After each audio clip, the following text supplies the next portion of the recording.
सोचो तुमने एक बकेट में पानी लिया हुआ है और उसमें कुछ नमक मिला हुआ है और अब तुम उसमें कोई दूसरा नमक डाल दो, तो क्या होगा? हो सकता है पहला नमक निकल आए।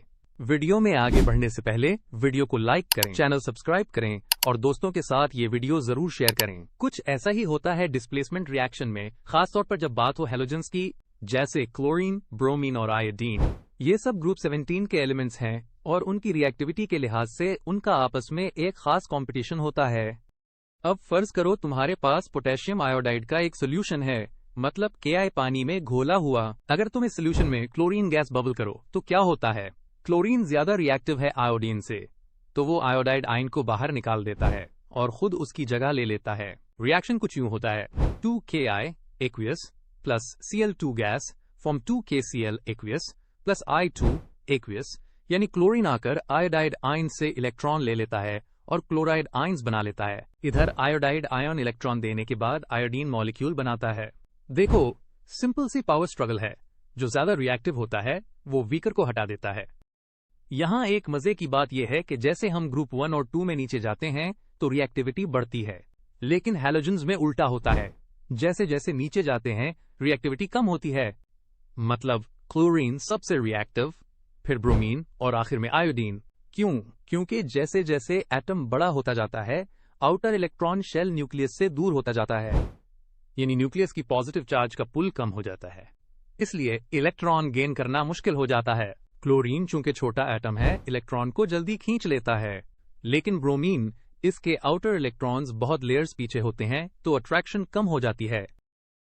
अब केमिस्ट्री की एक और मैजिक टर्म समझो, ऑक्सीडेशन एंड रिडक्शन।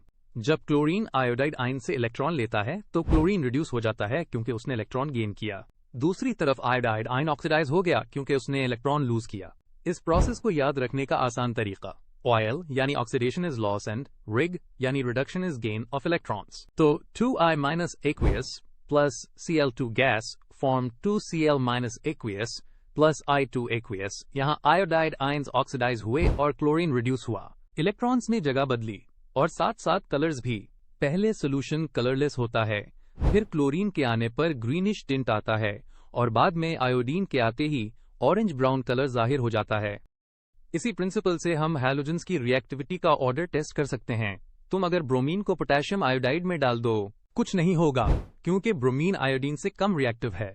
लेकिन अगर क्लोरीन को पोटेशियम ब्रोमाइड में डालोगे, रिएक्शन हो जाएगा। रोजमर्रा जिंदगी में भी यही कंपटीशन चलता रहता है।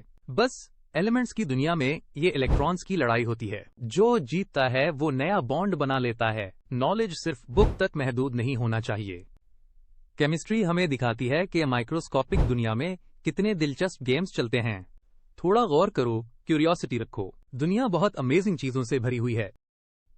क्वेश्चन 1, जब क्लोरीन को पोटेशियम आयोडाइड में डाला जाता है तो क्या होता है?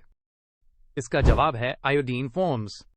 क्वेश्चन 2, कौन सा हैलोजन सबसे ज्यादा रिएक्टिव होता है? इसका जवाब है क्लोरीन।